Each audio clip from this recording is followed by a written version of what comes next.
नमस्कार दोस्तों, success with rhythm channel में आपका स्वागत है। आज मैं आपको मन को काबू में कैसे करें, मन को वश में करने का उपाय मैं आपको इस वीडियो में बताऊंगी।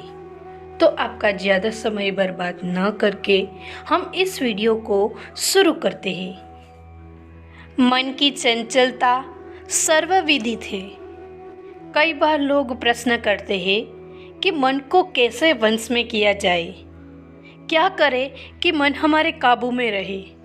तो आइए जानते हैं कि मन को अपने काबू में कैसे रखा जा सकता है। सबसे पहला काम जो आपको करना है वो है अपने मन को समझना, खुद को मन से अलग करना। जब तक आप आत्मा और मन, भावना और इच्छा में भेद नहीं कर लेते, आप अपने मन को काबू में नहीं कर सकते। वास्तव में मन का कोई स्वतंत्र अस्तित्व है ही नहीं। आपके ही कुछ आदतों, इच्छाओं और संस्कारों के समुच्चय को मन कहते हैं, जिसका संचालन भी पूरी तरह से आपकी आत्मा या यूं कह लीजिए कि आपके द्वारा ही किया जाता है। अगर हम मन शब्द को तोड़े तो यह दो अक्षर में टूटता है। मन प्लस न बराबर मन। म अर्थात में, न अर्थात नहीं। कुल मिलाकर मन मतलब में नहीं। यहाँ में से हमारा मतलब आत्मा से है, अर्थात जहाँ भी कुछ ऐसा हो रहा है जो आत्मा के अनुकूल नहीं, तो जान लो कि वह कार्य मन के द्वारा हो रहा है।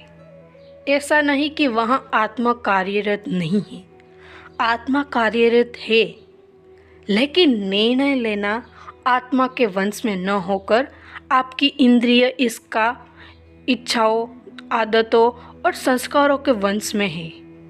यदि आत्मा का यह अध्ययन और भी अधिक गहराई से किया जाए तो इसे 4 विभागों में तोड़ा जा सकता है: मन, बुद्धि, चित्त और अहंकार। लेकिन इस वीडियो में केवल इसके प्रथम विभाग मन के बारे में चर्चा करेंगे।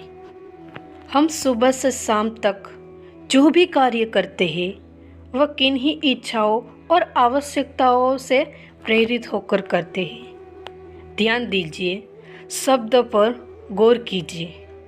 इच्छाओं और आवश्यकता दोनों में बहुत बड़ा अंतर है। हर आवश्यकता एक इच्छा होती है, लेकिन हर इच्छा एक आवश्यक होता हो यह जरूरी नहीं।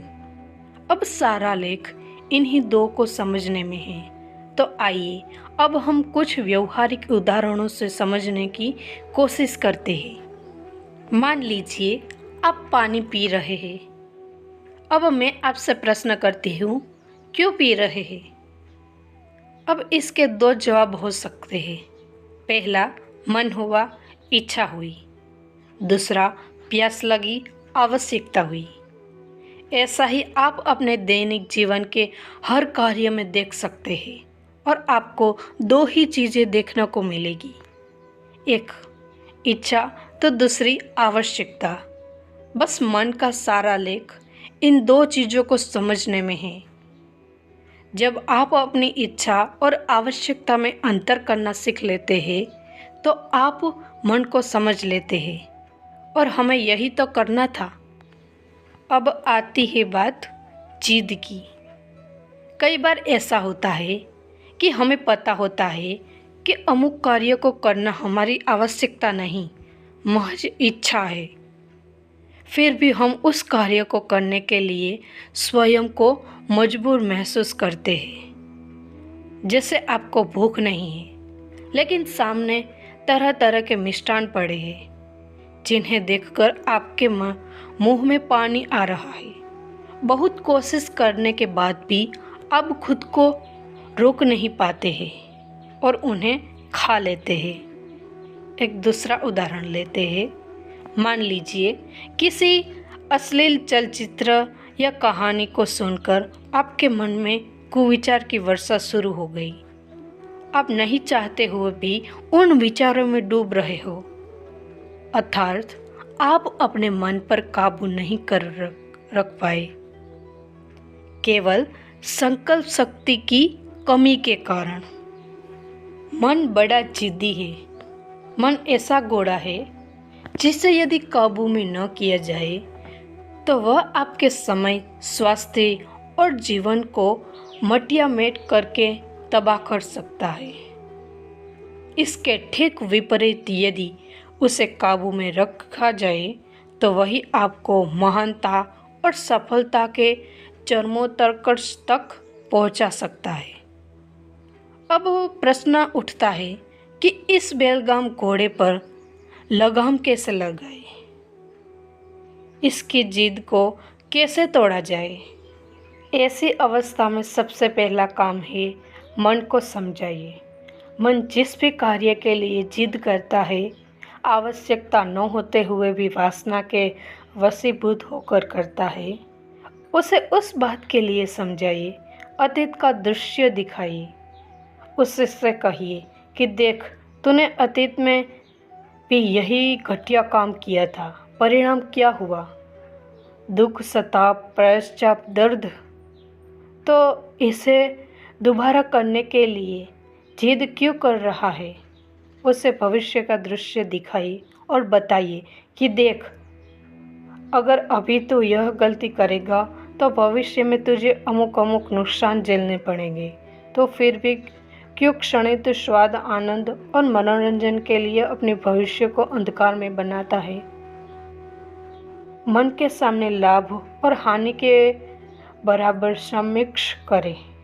किसी भी कार्य के करने से होने वाला फायदे और नुकसान के बारे में उसे यथार्थ रूप से अवगत कराइए। यदि विवेक ने आपका साथ दिया और आपके कारण सही रहे तो आपका मन जल्दी ही वास्तविकता को समझ जाएगा और आप गलती करने से बच जाएंगे। लेकिन फिर भी यदि मन जिद पर उतर आए तो आगे का तरीका अपनाइए। यह बात तो आप बखूबी जानते होंगे कि लोहे को लोहा ही काटता है, जहर का तोड़ जहर ही होता है। यहाँ भी जिद का तोड़ जिद ही है। जिद का मतलब है विवेकपूर्ण दृढ़ संकल्प शक्ति।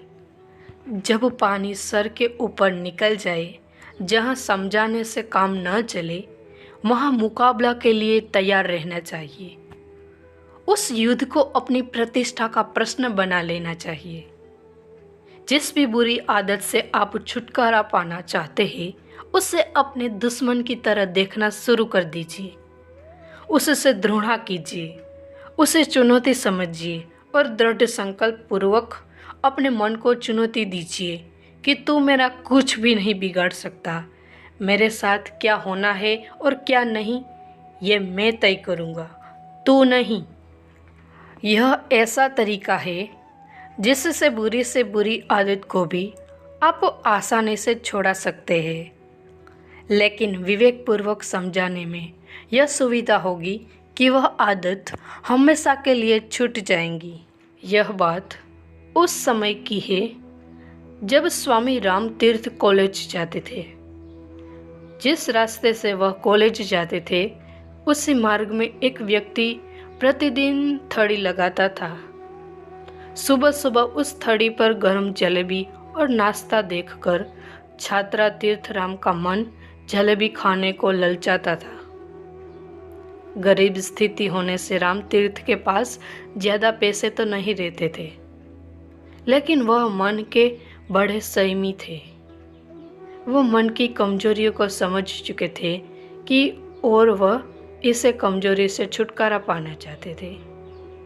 आखिर एक दिन उन्होंने जलेबी के लिए पैसे जुटा लिए और जलेबी खरीदी। जलेबी लेकर वह घर गए और एक धागे में पिरोकर उसे छत के लटका दिए, लेकिन खाई नहीं। इस तरह कठोर चुनौती देकर स्वामी राम तीर्थ ने अपने मन को मजबूत किया। जब वह खाने लायक नहीं रही तो वह उन्होंने कीड़े मकोड़ों को डाल दी। इससे कहते हैं मन को चुनौती देकर ठीक करना। हम आशा करते हैं कि आपको हमारा ये वीडियो पसंद आया होगा, तो अपनी राय कमेंट बॉक्स में कमेंट करके बताइए और हमारी इस चैनल को लाइक, शेयर एंड सब्सक्राइब कीजिए। धन्यवाद।